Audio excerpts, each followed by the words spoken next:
Bon matin tout le monde. Ça nous fait plaisir, en fait, en mon nom et au nom de Brigitte et Julie, d'être avec vous pour vous parler de rotation de culture. Donc, tout d'abord, je veux vous parler de l'objectif de notre présentation de ce matin. On constate une hausse de certaines problématiques phytosanitaires en grande culture dans les dernières années, autant au Québec qu'en Amérique du Nord, comme par exemple les problèmes de résistance, les résistances des mauvaises herbes aux herbicides. Il y a des insectes également qui sont résistants, par exemple, aux technologies BT. On peut penser à la chrysomèle des racines du maïs, des nouvelles maladies fongiques dont on va vous parler au cours de la présentation, qui sont reliées en partie à la diminution des rotations des cultures. Donc, lors de notre présentation, on veut vous démontrer que la rotation des cultures, c'est-à-dire une succession d'au moins 3 cultures, et également l'inclusion de certaines pratiques culturelles sont des moyens efficaces pour diminuer les risques de développer de telles problématiques phytosanitaires. Notre présentation s'est inspirée de la revue de littérature qui a été produite en 2017 sur les effets des rotations et des pratiques culturelles sur les mauvaises herbes, les insectes et maladies.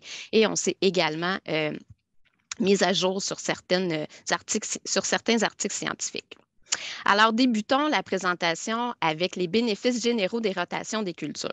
Tout d'abord, l'augmentation des rendements, sans contredit, c'est un des avantages importants. Il y a un essai à long terme qui est mené en Ontario depuis plusieurs années qui a démontré, via un article scientifique, une hausse moyenne des rendements du maïs grain et du soya lorsqu'on intègre une culture de blé d'automne avec et sans trèfle rouge à la rotation maïs-soya. Donc, on parle d'une augmentation qui varie de 4 à 11 dans le maïs grain et autour de 11 dans le soya. Alors, c'est non négligeable et je pense que la communauté scientifique s'entend sur ce bénéfice-là de rotation des cultures. Autre point super important, dans un contexte de changement climatique, les rotations des cultures améliorent la résilience de nos systèmes culturaux face aux variations de température et stabilisent les rendements. La stabilisation des rendements se fait d'autant plus lors des saisons où on a des variations extrêmes de conditions météorologiques. Alors, c'est non négligeable. Il y a également la diminution des maladies racinaires qui est documentée. On parle de régénération des sols parce que lorsqu'on inclut plusieurs cultures dans la rotation, on a un impact, entre autres, sur la matière organique des sols et plusieurs autres aspects, ce qui fait qu'on régénère les sols. Ça permet de répartir les travaux, ça permet aussi de diminuer la dépendance aux intrants dans le contexte actuel où les fertilisants, les herbicides, les coûts augmentent. C'est non négligeable. Et ça permet aussi de varier les méthodes de lutte contre les ennemis des cultures. Donc, ça permet de faire une rotation des groupes d'herbicides, de modifier le travail du sol, d'inclure le contrôle mécanique, etc. Alors, je commence en vous parlant des bénéfices des rotations sur le contrôle des mauvaises herbes. Donc, on peut penser clairement que d'améliorer la santé de la culture va améliorer sa capacité à compétitionner les mauvaises herbes. Ça, c'est un peu un principe de base. Le choix de la culture qu'on va faire va également influencer le contrôle des mauvaises herbes. Alors, on sait que les petites céréales, les céréales de printemps, comme le seigle, l'orge, le blé, mais encore plus les céréales d'automne, vont être très efficaces pour contrôler les mauvaises herbes de par la compétition qu'elles vont offrir, mais également, il y a les composés allélopathiques qu'elles vont produire qui peuvent soit empêcher la germination de certaines mauvaises herbes, mais également diminuer la croissance des mauvaises herbes. S'ensuit le soya et le maïs qui sont des cultures quand même moins compétitives. On voit sur la photo ici, c'est un coup de semoir qui n'avait pas été donné. Fait qu'on voit la pression qui est importante dans ce champ-là. C'est un champ de blé d'automne où il n'y avait eu aucun herbicide. Donc, on voit que lorsque la culture d'automne survit bien l'hiver et bien implantée, elle est vraiment très efficace pour contrôler les mauvaises herbes. La perte de rendement attendue due à la compétition des mauvaises herbes est également différente d'une culture à l'autre. Donc, les céréales, on s'attend à un 10-20 lorsqu'on ne contrôle pas les mauvaises herbes, mais dans le maïs et dans le soya, ça peut aller jusqu'à 50. Maintenant, au niveau du bénéfice de la rotation sur la réduction de la banque de graines de mauvaises herbes, le fait d'inclure une culture pérenne, même sur une courte période, va influencer à la baisse finalement la banque de graines de mauvaises herbes parce que les cultures sont fauchées. Donc, ça entrave le cycle de vie des mauvaises herbes. Les rotations vont nous permettre de choisir des cultivars qui sont compétitifs, de varier l'espacement entre les rangs. Comme je vous ai présenté tantôt, les céréales, le fait qu'elles aient un entre-rang réduit offre une compétition intéressante contre les mauvaises herbes de par l'ombrage, entre autres. Ça permet d'augmenter les densités de population dans certaines cultures. Point important, ça permet de varier les dates de semis et de récolte. Donc, ça permet de faire si on sème un petit peu plus tard, ça permet de faire un certain contrôle en début de saison qui va être efficace pour certaines mauvaises herbes. Et le fait de récolter tôt, par exemple, ça varie la période de récolte et ça nous permet de, entre autres, mettre des cultures de couverture après la récolte qui vont également produire des composés allélopathiques comme les céréales, vont compétitionner la niche écologique de la mauvaise herbe pour l'espace, pour la lumière, les nutriments et l'eau. Donc, il faut voir les rotations de culture comme étant des éléments qui nous permettent de perturber le cycle de vie des mauvaises herbes, ça déstabilise les mauvaises herbes et ça les empêche de s'adapter au système de production. Je vais vous parler de l'alternance des cultures versus la rotation des cultures. On mentionne dans la littérature que l'alternance de deux cultures qui ont des modes de production similaires n'est pas suffisante pour diminuer la densité de mauvaises herbes. On peut penser au maïs, au soya, qui sont semés à peu près dans les mêmes périodes, souvent qui ont les mêmes espacements, donc qui ont les mêmes modes de production. Et c'est d'ailleurs pour cette raison, parce qu'on a adopté cette alternance-là, qu'on vit certaines problématiques phytosanitaires.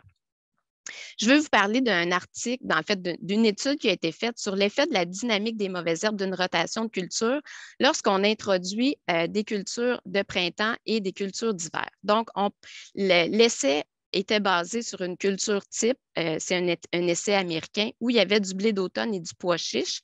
Et les chercheurs ont décidé d'ajouter une culture d'hiver, donc le pois, et des cultures de saison longue, des cultures de maïs et de soya. Et tout d'abord, la culture de base, si on veut, finalement, a permis en fait d'alimenter la banque de graines de mauvaises herbes parce que les mauvaises herbes n'étaient pas nécessairement contrôlées, elles étaient capables de compléter leur cycle vital. Donc, la population des mauvaises herbes a augmenté sous cette rotation de culture-là. Par contre, en incluant une culture d'hiver et deux cultures de saison chaude, si on veut, la survie et la reproduction des mauvaises herbes ont été affectées parce que les dates de semis variaient, entre autres, d'une année à l'autre. Et ce qui est arrivé, c'est que la quantité de graines de mauvaises herbes qui, naturellement, se dégradait est devenue plus élevée que le nombre de graines de mauvaises herbes produites par les mauvaises herbes qui étaient dans le champ et la population a décliné. Maintenant, je veux vous parler d'une revue de littérature qui a été faite et qui démontre bien l'impact des rotations sur la densité des mauvaises herbes. Donc, sur 27 études qui comparaient des parcelles en rotation de culture avec des parcelles en monoculture et qui rapportaient des données sur la densité de mauvaises herbes, il y a 21 études où la densité de mauvaises herbes était plus basse. Il y a 5 études où la densité de mauvaises herbes était équivalente entre les parcelles en rotation et les parcelles en monoculture. Et il y a seulement qu'une étude où on rapportait des densités de mauvaises herbes plus élevées dans les parcelles où il y avait des rotations comparativement aux monocultures. Donc, c'est quand même probant comme résultat. Cette même revue de littérature-là s'est attardée à 12 études où on comparait des parcelles en rotation avec des parcelles en monoculture et où on rapportait des données sur la banque de semences. Et sur les 12 études, il y en a 9 où la banque de semences était réduite dans les parcelles où il y avait des rotations. Il y avait 3 études où la banque de semences était équivalente entre les parcelles en rotation et les parcelles en monoculture et aucune étude où la banque de semences était plus élevée dans les parcelles en rotation. Donc, c'est des résultats qui sont quand même probables. Et ça prend c'est difficile hein, de mesurer des banques de semences, donc il faut s'attarder à la littérature. Maintenant, je vais vous présenter deux cas de figure, la petite herbe à poux, le chénopode blanc. Je vais vous parler de l'impact des rotations et des pratiques culturelles sur ces deux mauvaises herbes-là. J'ai choisi la petite herbe à poux parce que c'est une mauvaise herbe qui est très présente dans les champs dans le sud du Québec. C'est une mauvaise herbe qui présente des résistances à différents groupes d'herbicides et il y a maintenant des populations avec des résistances multiples, entre autres la résistance multiple aux herbicides du groupe 2 et aux à l'herbicide du groupe 9, qui est le glyphosate, qui est quand même préoccupante et qui complexifie le désherbage. Alors, je vous parle de l'impact des rotations des cultures et des pratiques culturales parce que c'est des outils avec lesquels on peut travailler là, pour sortir un peu, en fait, complémenter, si vous êtes producteur conventionnel, les herbicides. Donc, au niveau de la gestion de la banque de semences, il faut savoir que les graines qui sont situées en surface vont survivre seulement quelques années et la moitié vont perdre leur pouvoir de germination en moins d'1 an. Alors ça, c'est intéressant à savoir pour bien gérer finalement le travail du sol.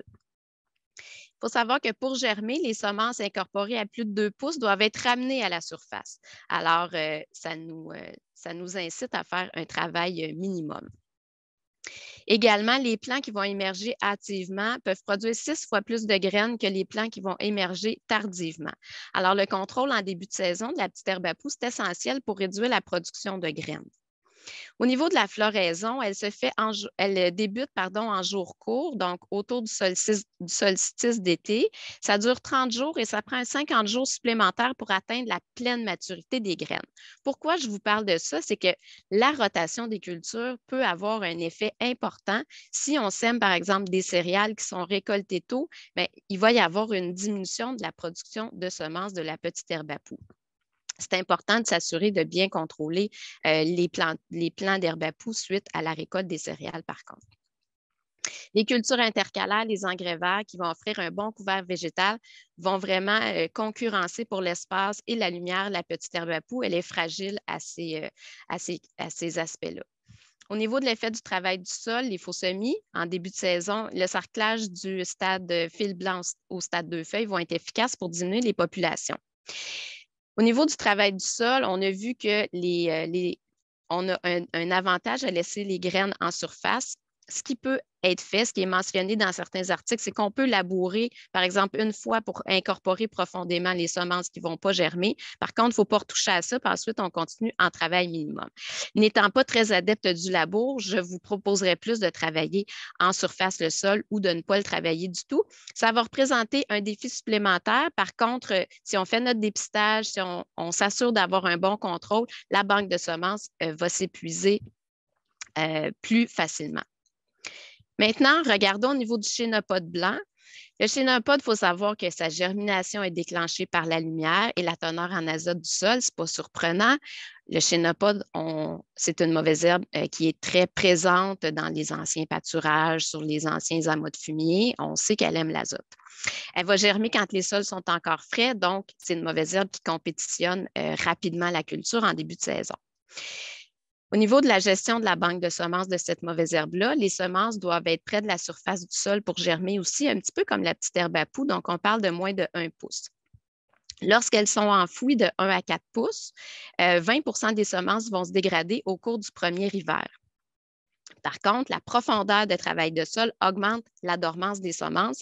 Les semences de chénopode peuvent être viables pendant de 50 à 70 ans, dépendamment des articles scientifiques qu'on consulte. Donc, on évite le labour avec cette plante-là. Les insectes, les petits rongeurs, se nourrissent des semences situées à la surface du sol. Et ça, on n'en parle pas assez, mais ça a vraiment un impact important au niveau de la diminution de la banque de semences. Alors, le fait de favoriser les pratiques de conservation des sols, le travail minimum, le semi-direct, qui ont des bénéfices importants au niveau de la santé du sol, va aussi affecter cet aspect-là dont on ne discute pas assez souvent, mais qui va vraiment aider à diminuer la banque de semences de mauvaises herbes annuelles comme le chénopode blanc. Au niveau de l'effet des rotations, les céréales de printemps, d'automne vont offrir une bonne compétition au printemps et la culture du seigle est documentée pour diminuer la vigueur des plants de chénopode. Le faux semis va être efficace pour diminuer les populations. Le fait de diminuer l'espacement entre les rangs également est une bonne pratique. Appliquer les engrais en bande pour favoriser la culture et défavoriser la mauvaise herbe, étant donné qu'elle aime l'azote. Et on évite d'enfouir profondément les graines pour augmenter leur viabilité. Quelques pratiques qui rassemblent la petite herbe à poux et le chénopode. Le fait de retarder le semis, étant donné que c'est des mauvaises herbes qui émergent hâtivement, peut être une bonne chose pour contrôler les premières cohortes. Augmenter les densités de population pour avoir une meilleure compétition. implanter des cultures de couverture qui vont produire une bonne biomasse. On parle de plus de 4 tonnes à l'hectare de biomasse pour contrôler des mauvaises herbes et une pratique qui aurait avantage à être intégrée et de semer un trèfle intercalaire dans le blé d'automne, entre autres. Au Michigan, ils ont observé une diminution de 50 de la biomasse de la petite herbe à poux en vasant du trèfle rouge dans le blé d'automne. Alors, sur ce, je céderai la parole à Julie qui va vous présenter maintenant l'impact des insectes ravageurs, l'impact des rotations des cultures sur les insectes ravageurs. Les insectes ravageurs, la rotation est généralement un moyen efficace pour éviter l'augmentation de la population et des insectes, notamment ceux qui ont une influence, une faible dispersion, et ceux qui hivernent dans les champs. La dispersion végétale dans la rotation influence les populations des ravageurs en favorisant aussi l'abondance des ennemis naturels.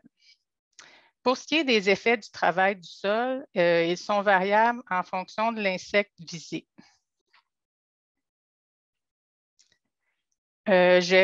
Actuellement, je vais vous parler du ver-fil de fer. Et Brigitte va poursuivre la conférence en vous parlant des chrysomèles des racines du maïs. Donc, quand on veut contrôler un ravageur, c'est important de bien connaître son cycle de vie, plus particulièrement les stades vulnérables. Donc, pour le ver-fil de fer, pour le contrôle, on a deux options. Soit de diminuer le nombre d'œufs pondus, donc viser les adultes. Un des stades vulnérables, c'est la pupe. Puis, pour ce qui est de la ponte, par contre, au niveau des adultes, on a une certaine méconnaissance des préférences de ponte. Par contre, une autre option qu'on peut avoir, c'est de réduire la survie des larves. C'est les jeunes larves, les néonates, qui sont les premiers stades larvaires qui sont les plus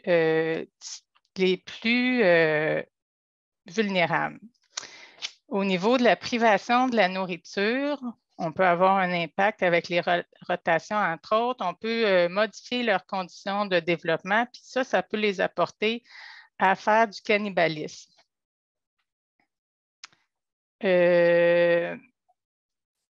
Maintenant, je vais aborder les méthodes de lutte, donc les conditions d'ensemencement. De bonnes conditions d'ensemencement, donc un ensemencement dans des conditions de température et d'humidité du sol, des bonnes conditions d'humidité du sol vont permettre d'accélérer, que la germination soit plus rapide. Donc, ça va diminuer le temps d'exposition des semences aux insectes quand elles sont vulnérables. Pour ce qui est du travail de sol, et les rotations des cultures, je vais vous en parler un petit peu plus en détail. Il faut faire attention, en fait, parce que dans ce que je vais vous mentionner, les effets peuvent varier d'une espèce à l'autre de ver-fil de fer. Donc, c'est pour ça que c'est quand même important de connaître les espèces qu'il y a dans nos champs. Donc, au niveau de l'influence du travail de sol, suivante Stéphanie, historiquement, le travail de sol semble avoir un impact sur la survie des ravageurs, des vers-fils de fer. Ça peut leur infliger des blessures mécaniques, les exposer à la surface du sol et aussi aux prédateurs. C'est surtout le stade de pupe qui va être visé à ce moment-là. Et les jeunes larves aussi qui vont être sensibles à l'exposition à la surface, qui sont moins mobiles, puis ne peuvent pas, comme les larves plus vieilles, se redéplacer en profondeur pour retrouver des conditions plus favorables. Le travail réduit et le semi-direct semble, selon les études, c'est très variable. Des fois, sont associés à une augmentation de population parce qu'ils créent des conditions favorables au ver-fil de fer par l'ajout de résidus en surface, l'augmentation de la matière organique, puis l'humidité et la température du sol qui peut être favorable sur une plus grande période au cours de la saison. Par contre, il y a un article scientifique qui est sorti dernièrement portant sur l'effet à long terme, donc de 2011 à 2016, l'effet des systèmes, des systèmes conventionnels versus le travail des systèmes sans travail de sol sur la dynamique des populations de vers-fil de fer et des dommages du maïs. Les rotations comparées étaient le blé d'automne, le canola, le maïs et le soya. La conclusion de cet essai-là est que le semi-direct avec culture de couverture n'augmente pas les dommages au maïs.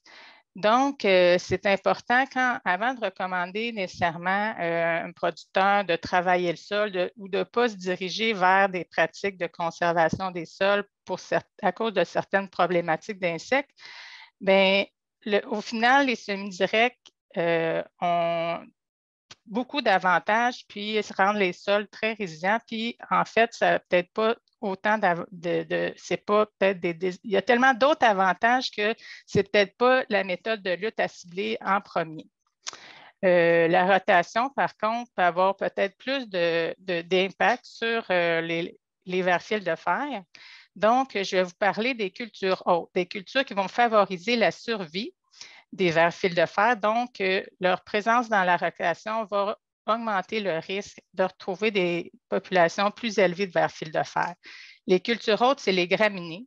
Les prairies avec des fortes proportions de graminées vivaces. Pour ce qui est de la monoculture du maïs, les données du réseau d'avertissement phytosanitaire ont démontré que d'avoir 3 ans et plus de maïs, c'est un facteur de risque qui peut être important. La présence de céréales aussi dans la rotation est un facteur de risque.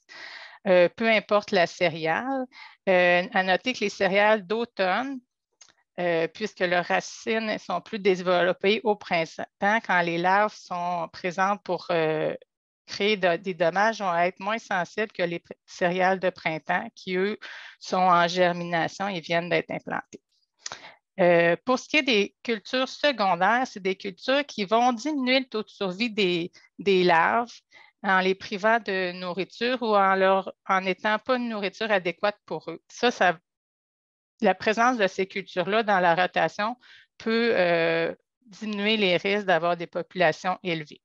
Donc, on a le soya, les données du RAP le montrent bien. Quand on a au moins 2 années de soya sur 3 dans la rotation, ça peut aider. En général, les populations sont plus faibles. Il y a le tournesol qui est rapporté dans la littérature, le sarrasin, puis aussi les mauvaises herbes à feuilles larges qui ne sont pas favorables pour la survie des larves. Maintenant, je vais vous parler de plantes produisant des substances toxiques, donc qui peuvent être utilisées comme biofumigants. Il y a des études qui rapportent la réduction des dommages aux cultures de pommes de terre ou de carottes implantées sur retour de moutarde brune ou de sarrasin. Le sarrasin va sécréter des exudats racinaires qui vont nuire au développement des larves. Il y a un essai en cours au Québec chez un producteur sur l'utilisation de sarrasin pour diminuer les populations de vers-fils de fer dans le maïs sucré, qui est mené par Geneviève Labrie. Puis les premières données actuellement semblent être intéressantes. Pour ce qui est de la moutarde, brune ou jaune, elle aussi va contenir des composés qui vont produire des produits toxiques pour les larves aussi. La procédure au Nouveau-Brunswick, ils ont établi une procédure d'utilisation de la moutarde comme biofumigant qui est très bien détaillée. Donc, je vous ai mis le lien. Je n'ai pas le temps de vous en parler ce matin, mais si vous voulez le consulter, c'est très bien détaillé. Maintenant, je vais vous parler des cultures de couverture qui peuvent être utilisées comme culture piège. En augmentant la diversité végétale dans l'entre-rang, les cultures de couverture peuvent éloigner les larves de la culture principale et en diminuer ainsi les dommages. Le choix de la culture piège et la période d'implantation sont importants. Il faut que la culture piège soit présente quand les vers-fils de fer sont actifs. Puis, quand la culture principale est à un stade sensible. Il faut aussi que la culture piège soit plus attrayante que la culture principale. Quand on utilise des mélanges, il faut faire attention parce que les préférences et les évitements pour des plantes spécifiques changent avec l'augmentation de la biodiversité des plantes. Le choix de l'espèce comme culture piège peut varier en fonction de l'espèce de ver fil de fer présente dans nos champs. Ici, il y a une étude intéressante concernant la destruction des prairies pour diminuer les risques des dommages au maïs, qui est assez récente, qui comparait les labours d'automne et comparativement aux labours de printemps avant, qui comparait le labour d'automne et l'incorporation des prairies au printemps avant le semis, puis ça l'a permis de diminuer significativement les dommages aux plantules. Le fait de détruire la prairie avant le semis, un maximum de 20 à 30 jours avant le semis, fait que les matières vertes qui sont enfouies vont produire beaucoup de CO2, ce qui va attirer les vers fil de fer, les larves, beaucoup plus que les petites semences qui sont en germination au moment du semis.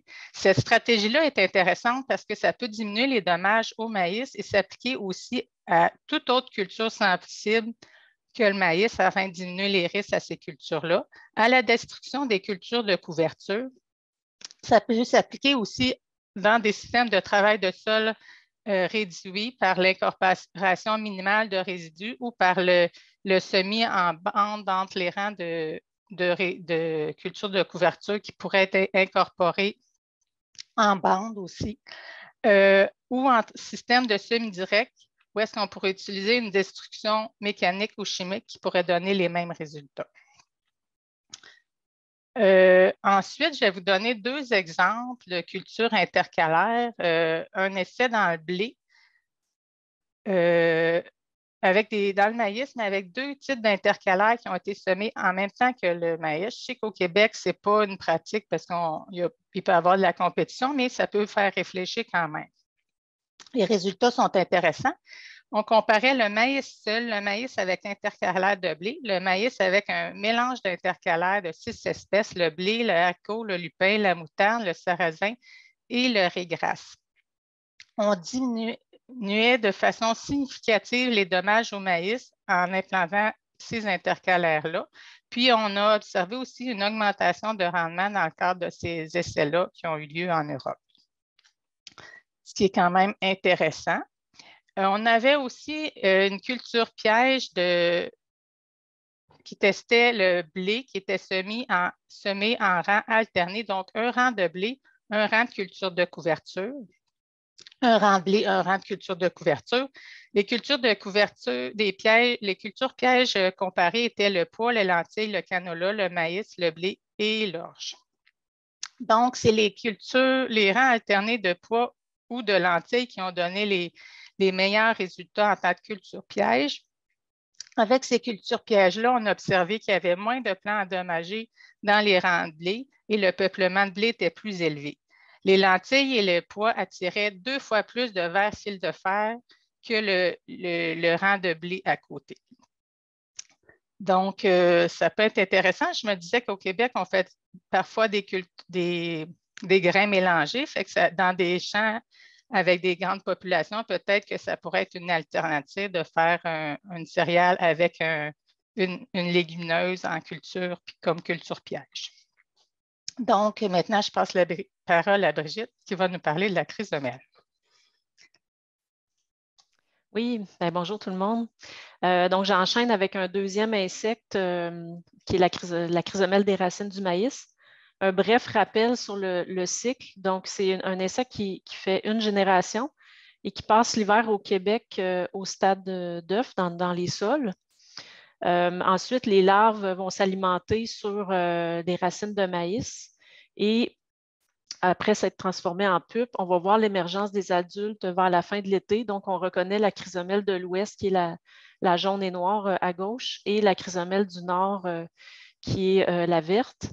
Et donc, ces insectes-là, les chrysomèles vont s'accoupler et pour compléter le cycle, vont aller pondre à nouveau là, dans des sols de champs de maïs. Suivante. Un petit rappel aussi sur les dommages. Donc, on voit ici l'alimentation des larves de chrysomèles sur les racines de maïs. On voit bien des nœuds de racines, des nœuds complets qui sont mangés et même des grosses larves là, qui sont qu'on voit en train de s'alimenter sur les racines d'ancrage. Ce qui fait que les plants sont affaiblis et ça va causer de la verse. Ici, on voit un tout début de verse dans du maïs en silage là, en juillet, photo prise au Centre du Québec en 2021. Suivante.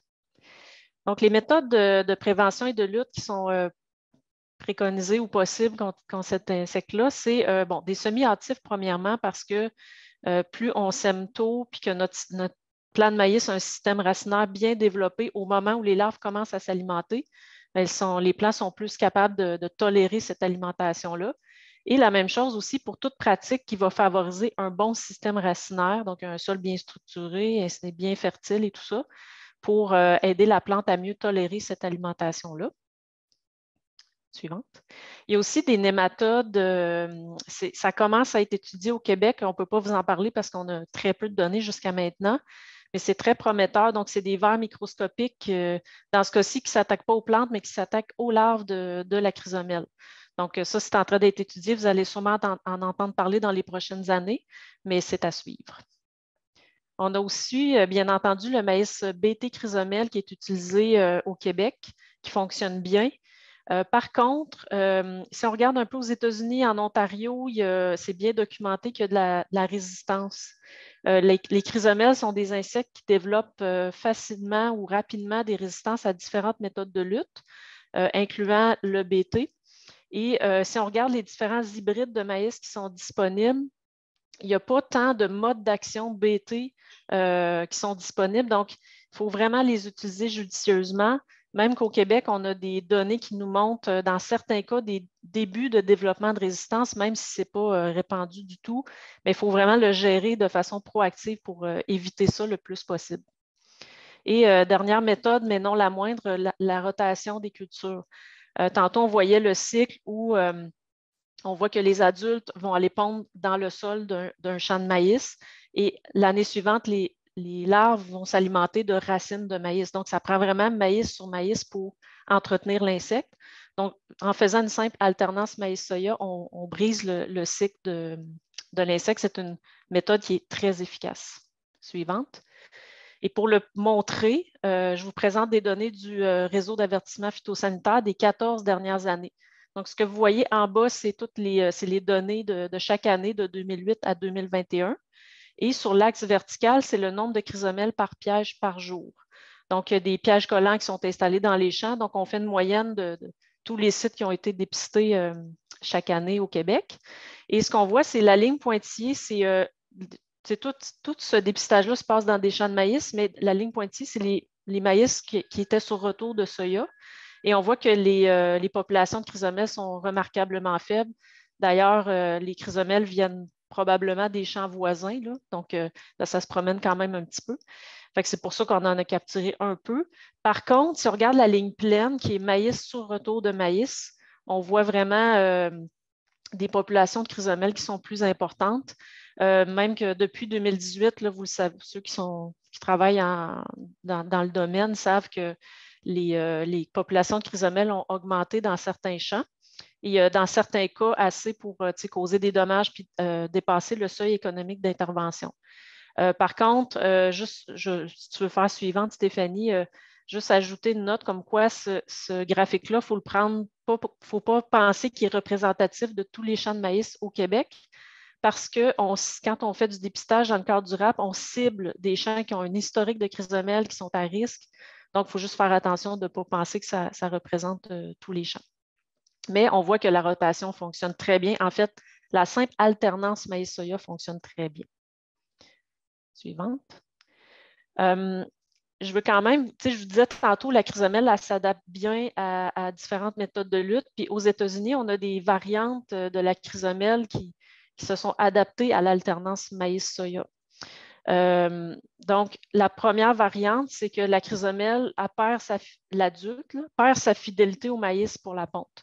Donc, quand c'est le temps de pondre, elle peut sortir du champ de maïs puis aller pondre, par exemple, dans le champ d'à côté, qui se trouve, si on passe au Corn Belt, qui est souvent en soya. Donc, elle peut pondre dans le soya. Puis l'année suivante, évidemment, on va avoir des dommages aux racines de maïs si ce champ-là s'en retourne en maïs. Et la deuxième variante, c'est que la chrysomèle, surtout la chrysomèle du Nord, dans ce cas-ci, va allonger sa diapause, allonger son cycle. Donc, l'année 1, elle va pondre dans le maïs, comme on voyait tantôt. L'année 2, pas d'éclosion des œufs.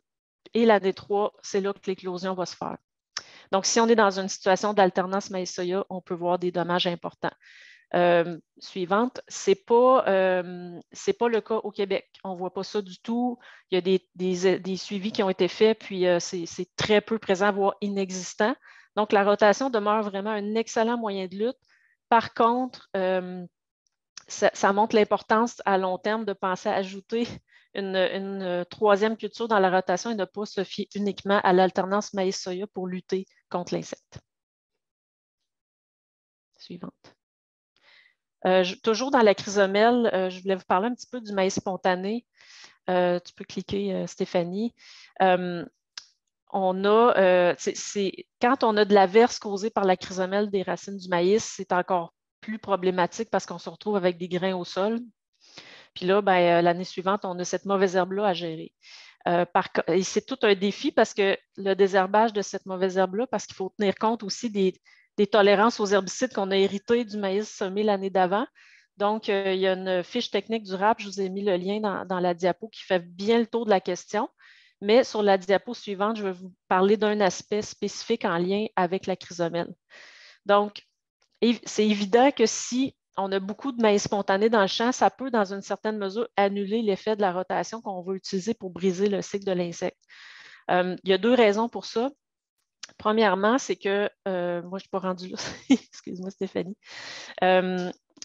Premièrement, c'est que la larve, les œufs qui ont été pondus l'année d'avant, quand il va y avoir l'éclosion, les larves vont avoir des racines sur lesquelles elles vont pouvoir s'alimenter parce qu'on a notre maïs présent. C'est vrai que les petites larves de chrysomèle peuvent s'alimenter sur différentes graminées, dont des mauvaises herbes. Par contre, pour que les larves complètent tout leur développement larvaire, elles ont besoin de racines, de grosses racines de maïs. Donc, si on contrôle le maïs spontané tôt, qu'on ne laisse pas venir trop gros, on va venir vraiment affamer les larves. Et l'autre chose qui arrive aussi, c'est que notre maïs spontané, si on le laisse, s'il y a le temps de se rendre à la production de soie, ça, c'est très attirant pour les adultes de chrysomèle. Donc, on peut avoir des champs de maïs comme on voit sur la photo à côté.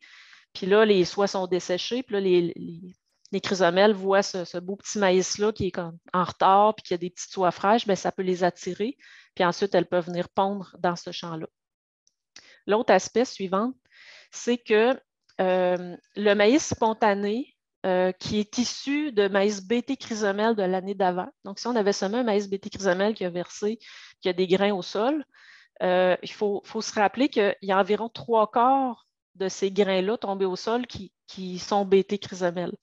La raison, c'est que l'année d'avant, on a semé un hybride qui a du bagage génétique de 2 parents. Puis, donc, logiquement, en tout cas, sans rentrer dans les détails, il y a à peu près 75 de ces grains-là qui ont ce bagage-là. Suivante. Donc, puis ces plants-là qui sont BT chrysomèle, ils ne produisent pas 100 de la dose. Ils produisent une dose réduite. Il faut se rappeler que le BT, c'est des protéines que la plante produit. Puis le maïs, dans ce champ de soya-là, par exemple, il est clairement sous-fertilisé. C'est normal. Ce n'est pas un champ de maïs, c'est un champ de soya. Il est stressé. Donc, la production de protéines est moindre. Puis on parle, selon différentes études, d'environ 30 de la dose qu'on devrait avoir normalement d'un maïs BT chrysomèle. Donc, pour les larves de chrysomèle, c'est comme si ça n'a aucun effet ou presque sur les larves de chrysomèle. Suivante. Puis là, ça fait qu'on expose nos larves de chrysomèle à des doses réduites, donc on favorise encore plus le développement de la résistance. Fait que tout ça pour vous convaincre de l'importance dans les champs avec des problèmes de chrysomèle de bien contrôler le maïs spontané. Suivante. Maintenant, on va passer au bloc maladie, toujours basé sur la revue de littérature dont on parle depuis le début. Bon, évidemment que la monoculture favorise la survie et la multiplication des organismes pathogènes. La raison est simple, c'est que notre pathogène, son substrat de choix, année après année, constamment, on lui donne, donc il peut se multiplier puis bâtir ses populations. Suivante. Par contre, quand on a des rotations longues et diversifiées, on vient réduire le risque de maladie transmise par les résidus de culture ou le sol. Donc ça, ces maladies-là, ça représente la majorité des maladies d'importance en grande culture. On peut penser à la fusariose de l'épi chez les céréales, bien que l'inoculum puisse venir de champs voisins, mais quand même, ça se passe dans les résidus dans notre champ. On peut penser à la hernie pour le canola, on peut penser à la pourriture à sclérote chez le soya, c'est transmis par les sclérotes, mais ils survivent dans le sol. Et on va oublier, par exemple, la rouille qui nous arrive par les vents. Dans ce cas-là, nos pratiques vont avoir peu d'impact. Suivante. Le travail réduit, selon les constats de la revue de littérature, le travail réduit semi-direct augmente le risque de maladies racinaires, mais c'est surtout en période de transition. Donc, c'est une question du fait qu'il y a des résidus en surface. Par contre, on ne préconise pas d'utiliser le travail de sol pour lutter contre les maladies de façon générale. Parce que si on pense au système à long terme, si on a un sol en santé, qui est bien égoutté, qui n'est pas dégradé par l'érosion et ainsi de suite, on offre aux racines un environnement pour bien se développer puis bien se défendre contre les maladies. Suivante. Juste une étude que je pourrais vous... Il y en a tellement, pour essayer d'expliquer le fameux effet rotation sur les maladies. Il y a beaucoup de choses qu'on peut lire. J'ai trouvé cette étude-là intéressante parce que c'est au Michigan sur 12 ans. Donc, les rotations diversifiées, comment ça peut augmenter la capacité du sol à lutter contre les maladies. Eux autres, ils ont regardé différents traitements. Ils ont fait maïs continu avec ou sans trèfle rouge, une alternance maïs-soya, rotation maïs-soya-blé avec ou sans une ou deux cultures de couverture comparé à une jachère qui était leur témoin. Suivante. Ils ont mesuré l'abondance d'un gène qui est responsable de la production d'un composé antifongique par des micro-organismes du sol. Donc, c'est une façon pour eux d'avoir comme un indicateur de la capacité du sol à réprimer certaines maladies. Et ce qu'ils ont trouvé, c'est que, suivante, il y avait une augmentation de 9 % environ de ce gène-là lorsqu'on avait les trois cultures, donc maïs, soya, blé et les cultures une ou deux cultures de couverture. Puis, on pourrait se dire, si je fais une monoculture de maïs, mais que j'ai une culture de couverture, ça va-tu aider? Suivante. On voyait dans cette étude-là que ça ne faisait pas de différence. Ce gène-là était peu abondant dans la situation de maïs continu avec la culture de couverture. Donc, c'est juste une donnée, mais il reste que ça nous montre qu'ici, c'était important d'avoir trois cultures pour avoir cet effet-là. Donc, le lien est là, si vous voulez aller la consulter, c'est vraiment intéressant. Suivante. Maintenant, pour terminer, un peu comme on a fait dans les autres cas, on va prendre deux cas de figure pour illustrer. Donc, on va prendre le Phomopsis qui est observé en fin de saison depuis peut-être un petit peu plus dans les dernières années dans les champs de soya. Donc, ça fait des tiges blanches. Ça fait penser à la pourriture à sclérote, mais il n'y a pas de sclérote. Puis aussi, on peut voir, pas toujours, mais il peut y avoir des rangées de points noirs sur la tige. Ça peut aussi affecter les grains, tout ça. Donc, suivante. Qu'est-ce qui favorise la maladie? Bon, évidemment, rotation courte, on se répète un peu, mais c'est ça la conférence aussi, parce que ça survit pendant plusieurs années sur les résidus de soya. Donc, ça va venir, si on diversifie la rotation, ça va aider à lutter contre la maladie. Bon, le travail réduit à cause des résidus. Un soya carencé en potassium va être plus sensible, donc avoir une fertilisation adéquate, ça va nous aider aussi. Le cultivar a un impact, le moment de la récolte, mais il y a aussi la présence de plantes qui sont potentiellement hôtes de la maladie dans la rotation, comme la butilon, les amaranthes, les liserons et la luzerne. Donc, si on regarde les mauvaises herbes, raison de plus de bien les contrôler, parce que si on fait une rotation, mais qu'on a une présence importante de ces mauvaises herbes-là, on peut entretenir la maladie. Et ces plantes-là qui sont potentiellement hôtes, ne vont pas montrer des symptômes, ne seront pas malades, mais ils vont quand même pouvoir entretenir la maladie. Suivante. Et le dernier cas de figure, on voulait parler un petit peu de syndrome de la mort subite dans le soya. C'est une maladie d'importance en Amérique du Nord, ça c'est clair. Au Québec, on a le premier cas confirmé, c'était en 2020. On soupçonne quand même que c'était présent avant, mais on n'arrivait pas à le détecter. C'est pas une maladie qui nous semble si répandue parce qu'en plus, on l'observe peut-être plus en fin de saison, donc l'impact sur le rendement n'est pas si pire. Mais quand même, je pense qu'il faut la garder à l'œil. Puis juste un petit rappel des symptômes, on a vraiment le jaunissement entre les nervures, pourriture racinaire, décoloration de la partie ligneuse de la tige là, dans le bas du plant et peu de nodulation. Mais il faut juste faire attention parce que c'est quand même très possible de la confondre avec plusieurs autres maladies. Donc, suivante. Donc, qu'est-ce qui favorise la maladie? Un sol mal structuré, compaction, mal égoutté ou semé très hâtif dans un sol frais et humide parce que l'infection peut se produire très tôt après le semis. Donc, c'est important d'avoir un sol en santé pour lutter contre cette maladie-là ou la prévenir. Puis, il y a aussi un lien entre le nématode à kyste du soya et cette maladie-là. On ne peut pas dire qu'on observe ça au Québec parce qu'on n'a pas nécessairement des populations si importantes de nématodes à kyste, puis des cas importants de syndrome de la mort subite, mais il y a quand même un lien qui est fait entre les deux, donc c'est quand même à garder en tête. Donc, les choix de cultivars vont avoir un impact et la rotation courte va encore une fois favoriser la maladie suivante. Parce que, bon, ça, encore une fois, survit dans les résidus de soya pendant plusieurs années. Et on pourrait se dire, ah, ben si je fais une alternance maïs-soya, est-ce que ça va aider? Suivante. L'alternance avec le maïs n'est pas efficace pour lutter contre cette maladie-là parce que la survie du pathogène est bonne sur les résidus de maïs, même s'il n'infecte pas le maïs. Donc, on peut faire quelques années de maïs, puis revenir en soya, puis avoir des problèmes avec cette maladie-là. Donc, c'est important d'ajouter une autre culture dans la rotation. Et sur ce, je vais laisser la parole à Julie pour le mot de la fin. Donc, merci Brigitte. Donc, pour conclure, je vous dirais d'évaluer vos systèmes culturaux, de réfléchir en vous disant que des fois, il y a des actions que vous allez poser une année qui vont avoir des effets à plus long terme sur les années subséquentes. En fait, les systèmes culturaux, c'est un tout.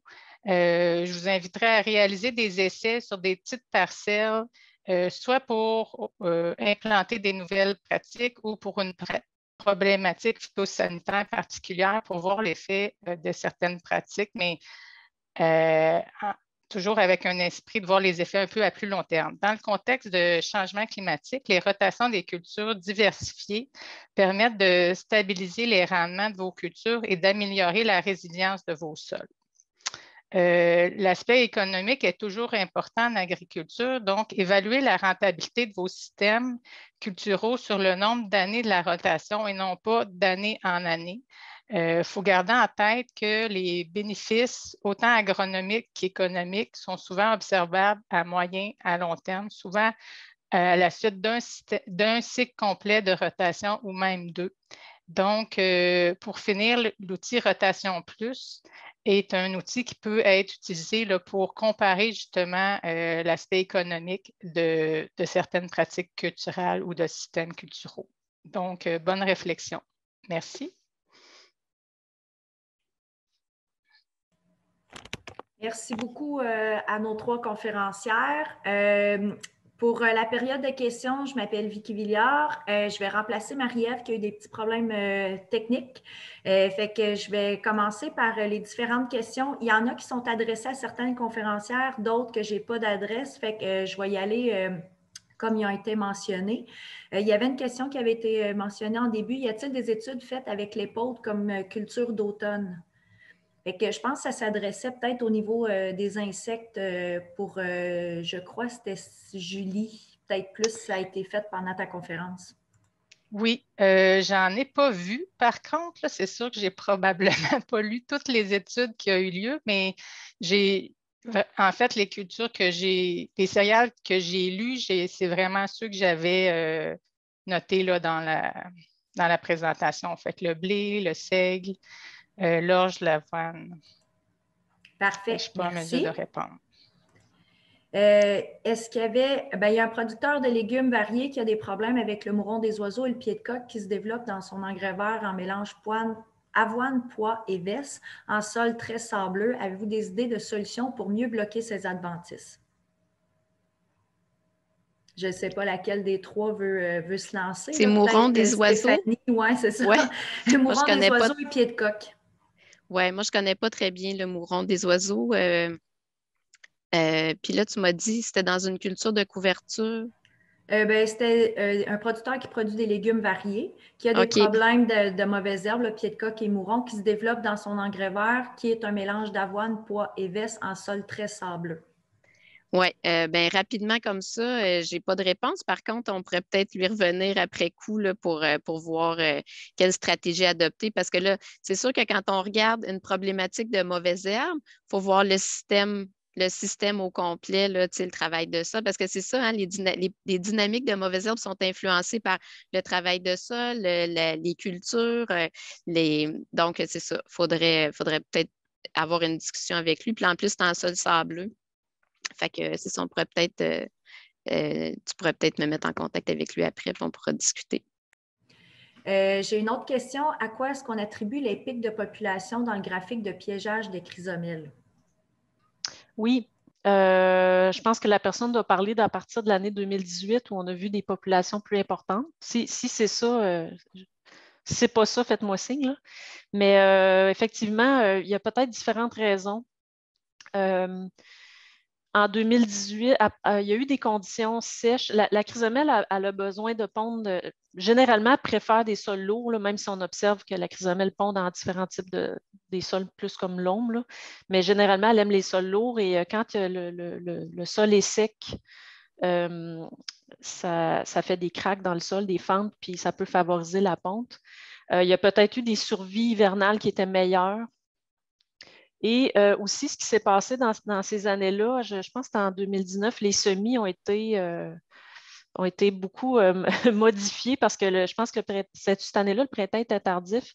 Puis il y a beaucoup de producteurs qui ont changé leurs hybrides qui étaient peut-être en maïs sur retour de maïs, puis qu'ils avaient prévu de mettre un maïs BT chrysomèle, ils ont changé d'hybride. Et là, l'hybride n'était pas BT chrysomèle. Donc, il y a eu comme vraiment c'est à peu près en 2019, là, si je ne me trompe pas, tout un concours de circonstances, là, plusieurs facteurs qui ont fait que l'insecte a été favorisé. Et si on a 1 ou 2 années avec des populations importantes dans les champs, là, comme on le voit dans nos piégeages, bien, ça peut se répercuter sur les années suivantes. Donc, c'est un peu ça qui s'est passé dans ces années-là. Je ne sais pas si ça répond à la question, mais je peux élaborer plus peut-être par courriel si au besoin. Merci, Brigitte. Il y a une question. Avez-vous une idée de la proportion minimale de maïs spontané pouvant annuler l'effet de la rotation? Fait que Brigitte, je pense que ça s'adresse à toi encore. Là, honnêtement, je ne le sais pas. Puis dans ce que j'ai lu, je ne me rappelle pas. Comme Julie, je n'ai pas tout lu. Quand on préparait la conférence, il fallait s'arrêter parce qu'il y avait tellement de choses intéressantes à lire. Mais dans ce que j'ai lu sur la chrysomèle, j'ai vu des études qui parlaient des pertes de rendement associées à telle densité de maïs spontané comme mauvaise herbe. Mais pour la chrysomèle, par contre, je ne peux pas répondre à ça, je ne l'ai pas vu. Je pense que ça doit être influencé aussi par l'importance de la chrysomèle dans le champ, puis l'importance du maïs spontané aussi, puis à quel stade le maïs spontané va se rendre, parce que tu peux en avoir beaucoup, mais si tu le contrôles tôt puis qu'il ne se rend pas au stade V6, c'est le stade V6 qui est critique pour permettre aux larves de compléter leur développement. Fait que si on réussit à arrêter le maïs spontané avant ça, on va affamer les larves. Même s'ils vont pouvoir commencer leur développement, ils ne pourront pas le terminer. À ce moment-là, Brigitte, est-ce que tu préconises le contrôle du maïs spontané avec un travail de sol, par exemple, à l'automne, quand on suspecte qu'on risque d'en avoir beaucoup, ou bien tu prévois peut-être plus un arrosage au printemps pour le contrôler, mettons, chimiquement, ou à la limite un travail de sol au printemps avant le semis? Bien, c'est ça.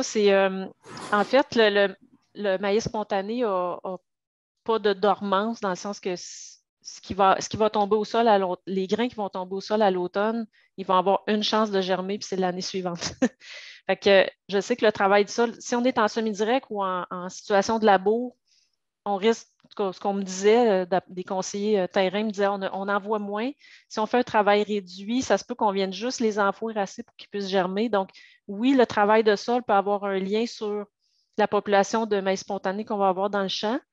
Par contre, comme méthode de lutte, de travailler le sol au printemps, alors que le maïs n'est peut-être pas prêt ce maïs-là n'est peut-être pas prêt à germer, je ne sais pas à quel point que ça va aider ou même peut-être stimuler leur germination. Donc, je pense que je ne sais pas, Julie et Stéphanie, si vous l'ajoutez, mais quand c'est un travail réduit, ça peut comme juste l'enfouir assez pour que le grain germe. Donc, je pense que peut-être les herbicides seraient une option intéressante si le producteur utilise ça comme stratégie de gestion des mauvaises herbes.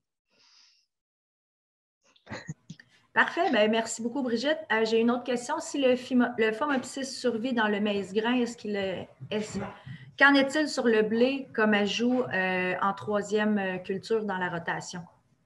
Ce que je lisais, c'est que le blé était n'entretenait pas la maladie. Je n'ai pas l'explication. D'ailleurs, ça serait intéressant, je pourrais essayer de le fouiller puis d'essayer de vous trouver la réponse.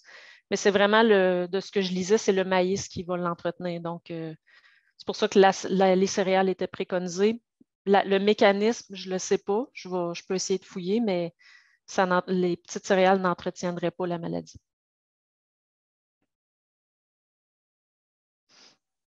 Là, attendez, on parle ici de Phomopsis ou de syndrome de la mort subite? Phomopsis. Ah, excusez, parce que j'ai comme répondu comme si c'était une question pour le syndrome de la mort subite. Est-ce que la personne parlait plutôt de syndrome de la mort subite? Parce que tantôt, j'ai dit que les résidus de maïs pouvaient entretenir le syndrome de la mort subite. Fait que j'ai pensé que c'était ça la question. Peut-être si la personne peut nous écrire, nous préciser si c'était bien ça qu'elle voulait dire. S'il y a de quoi, la personne à ce moment-là pourra te recontacter, Brigitte. Ça va peut-être être parce plus que simple comme ça. Pour le Phomopsis, c'est vraiment le soya et les plantes potentiellement hautes, la butylon, etc., qui peuvent l'entretenir et non pas les résidus de maïs, ni les céréales, d'après ce que j'ai lu.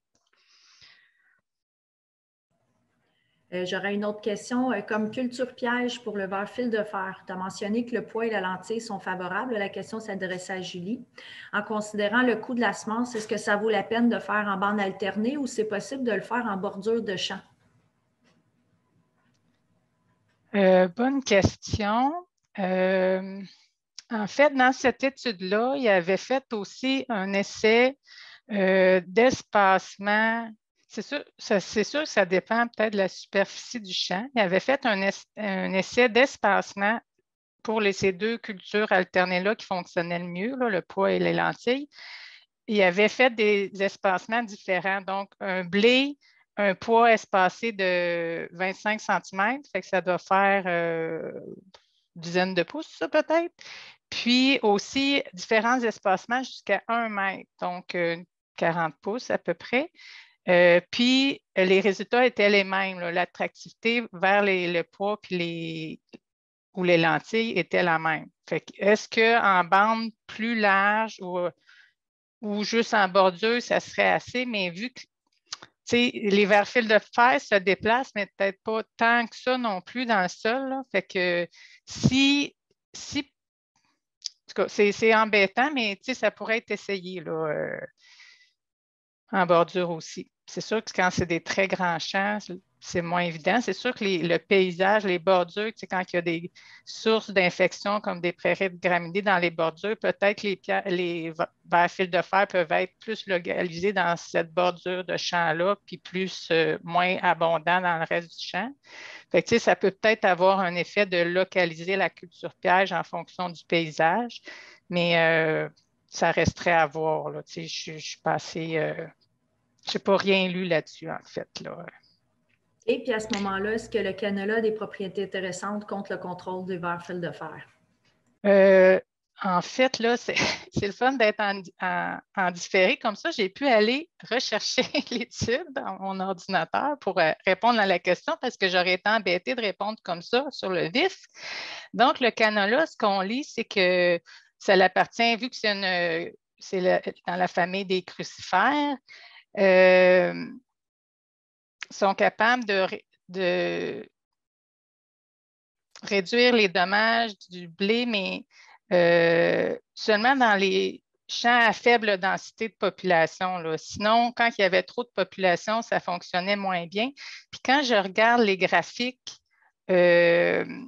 aussi, on voit que, en fait, le canola versus le blé, c'est très variable d'un site à l'autre, d'une année à l'autre. Des fois, c'est le blé qui va attirer plus vers fil de fer que la canola en culture comme culture piège. Fait que ça a l'air d'être variable. C'est pas aussi.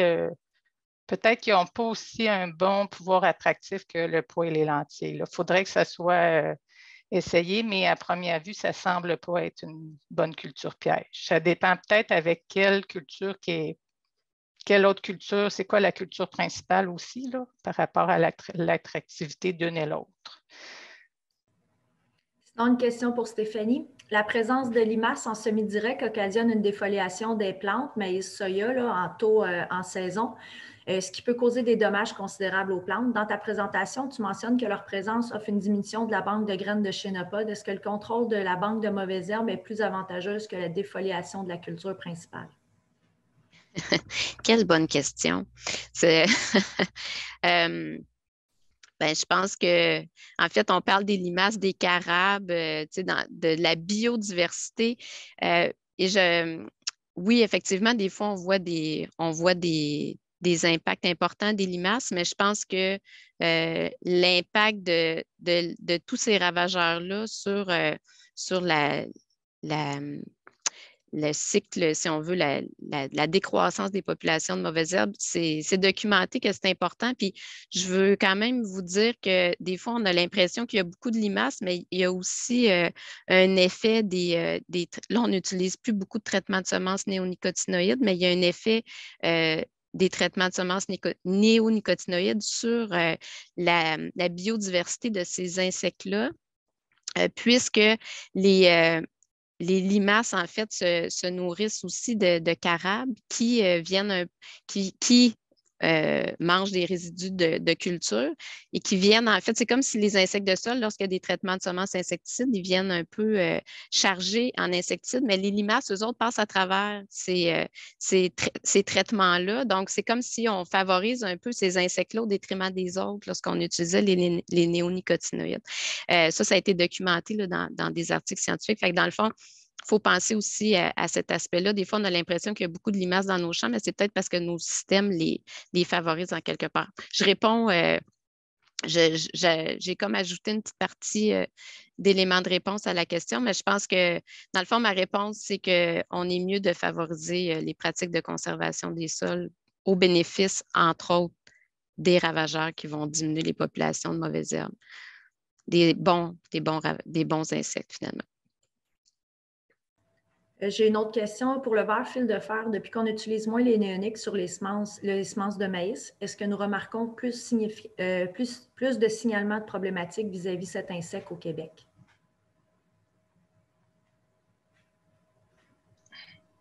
Oui. En fait, dans les données du RAP, en fait, quand on analyse les données, les champs traités versus non traités, il n'y a pas de différence nécessairement significative là, à savoir qu'il va y avoir des populations plus élevées. C'est sûr que là, au départ, on disait qu'il y avait peut-être moins de 5 des champs qui dépassaient les seuils. Dans les dernières années, ça l'a augmenté un peu. Là, je pense qu'on est peut-être rendu autour de 7. Mais 7 mais en même temps, dans les données du RAP, on cible des champs à risque, dans le fond. On veut essayer de comprendre la dynamique puis mieux connaître les facteurs de risque, fait qu'on cible des facteurs de risque. C'est sûr que c'est pas la majorité. Il y a très peu de champs au Québec qui ont des hautes populations, mais quand même, il y a quand même des champs qui sont à risque. Puis qui ont des populations élevées. Puis souvent, c'est des populations, dans certains cas, avec des espèces, des ravageurs, là, les espèces plus grosses, là, Limonius, Melanotus ou Agriothèse. Je ne sais pas si les filles, vous voulez ajouter quelque chose d'autre, là? Ben, il faut peut-être juste rappeler que les traitements de semences ne vont pas tuer, dans le fond, les vers à fil de fer, là. Fait que ça, au niveau de l'impact sur les populations, c'est un élément à Effectivement. considérer, là.